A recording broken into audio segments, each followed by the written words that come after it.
Ale aj tak je záhadné, keď sa cudzí ľudia nevedia si predstaviť, ako je to možné, že kostol sa začal stavať skorej, ako stálo Kalinovo alebo Hrabovo. No ale aj mňa to tak trápilo, tak som zisťoval, že či to neboli nejaké osady. A bolo ich strašne veľa dookola. No lebo kto by to bol stal a na čo? Takže radšej meno nepovedali, ale istý iba uvažovali. No a potom Reznička sa stala tiež obcov, ale trošku pozdejšie. Dole bolo druhé Hrabovo, to sa volalo Dolné Hrabovo, ale už to bola obcov vtedy, keď Kalinovo vzniklo. Lenže vo vojnách ho spustošili, takže sa teraz volá iba to pole, kde stálo Dolné Hrabovo, Pusté Hrabovo. A tedy sa to bolo Dolné. Okrem toho, samozrejme, že v Petrovci už museli byť nejaké domy, keď sa aj vtedy tak volalo ešte pred týmto kostolom. Potom v Kalinove tí zemepáni, ktorí prišli, mali osadu v Lieskovci, latinský Lískovci. A tak sa volal aj na mape. A teraz sa to je len osada, aj tá je už opustená. Tak sa volá aj teraz Lieskovec. A nedaleko od nej pri Mlieškoch Lahota. Tam bol jeden jaseň, ktorý ľudia vedeli, že je taký starý, lebo bol označený, chránili sme ho, ale taká zločinná ruka, to muselo byť, ten jaseň musel byť už vtedy, keď zemepáni boli v Kalinove. Už vtedy bola tam osada Etrovci. Etrovci si postavili prvý kaštiel vo Zlíne a tam sa delili bratia, asi traja, a ten štvrtý prišiel do Kalinova a tu si neskôr postavili neskoro renesančný kaštiel. No ale oni mali veľa majetkov aj naokolo. Tuličky napríklad, to sa volalo Etra Lehota, podľa nich. No a Ozdín, samozrejme, aj niektoré dediny tam na okolí. No a tak aby sme sa vrátili k tomu, že Kalinovo je trošku mladšie ako Hrabovo. Hrabovo vzniklo 8 rokov skorej. No ale to tak bolo, že sa dobre pamätáme starší, že vlastne to bolo viac menej jedna dedina, len bolo úradne rozdelené väčšinou. Školy boli v Kalinove aj v Hrabove a deti chodili aj z jednej dediny, aj druhý podľa toho, aké triedy kde boli. No cintorín bol spoločný. Okolo tohoto kostola bol prvý cintorín, no pravdepodobne to bol katolícky cintorín a kostol sa volal, teda ten, o ktorom hovoríme, on bol evangelický len o tolerancii.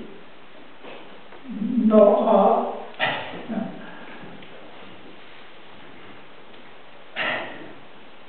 ja doplním, že tá najstaršia časť kostola je vlastne... tak to je vzácne. A mňa to osobne veľmi mrzí, že ani sa nevie vlastne, že táto hlavná časť je to riadok kostola prakticky, lebo tu je všetko. Evanjelicové majú len jednu kazateľnicu a tedy boli aj 3 v pomalom kostolíku. A boli tam piliere, ktoré sme, keď sa toto odkrývalo a hľadali sme, čo tam bolo. Bol jeden bojovník tam pochovaný s mečom. Ale inak nás zaujímalo len to, aby sme vedeli presne, aký bol veľký ten kostolík. Tak sme si aj to nakreslili a zistili sme, že vedľa vchodu z hlavovskej strany boli 2 piliere. Ale už tie piliere nestáli, ale vedľa dverí z obidvoch strán, týmto smerom, bolo v tom kostolíku jasne vidieť, že boli na tých kameňoch, obrovské kamene v zemi, piliere. No a potom sme sa dočítali, že na tých pilieroch bol chór, ale len prepád ľudí, viete, to bolo maličké, strašné. A veľmi strmé schody po jednom pilieri. No takže aj celý kostolík, už sa nepamätám, dĺžka 8, vnútorná, nepamätám sa, v podstate metr 70, tak nejak. Ale máme to zakreslené aj kostolík presne, aký bol.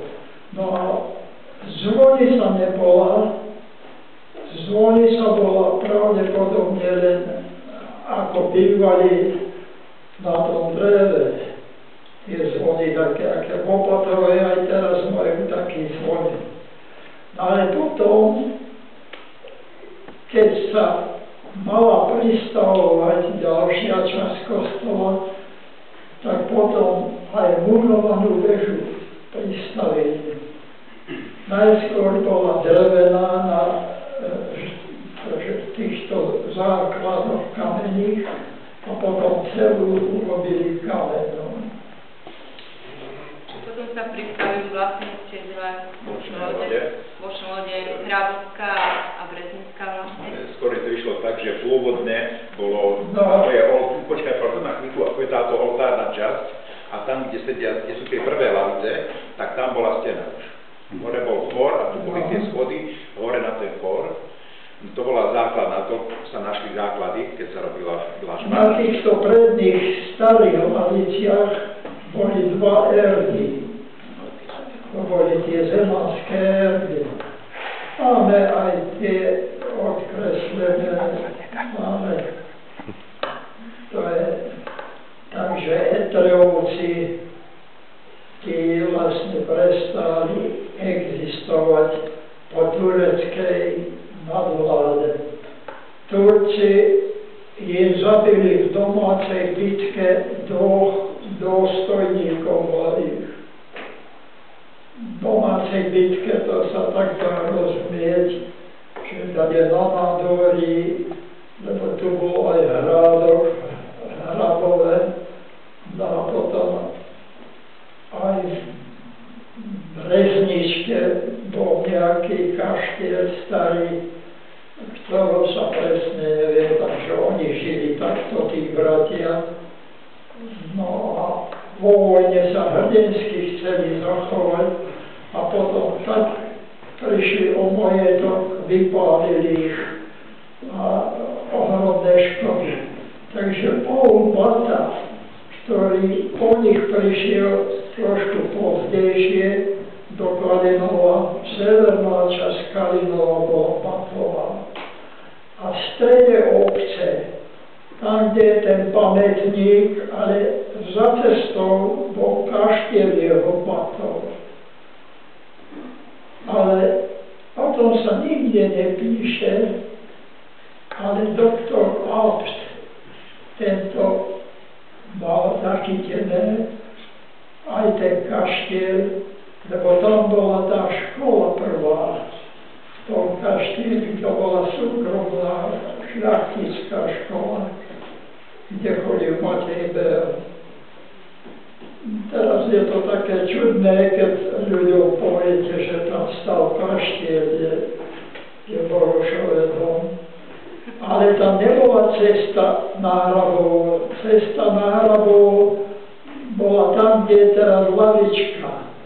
Viete, takže my sme aj ten pamätník dali za to, že to mohlo byť ako na dvore školy.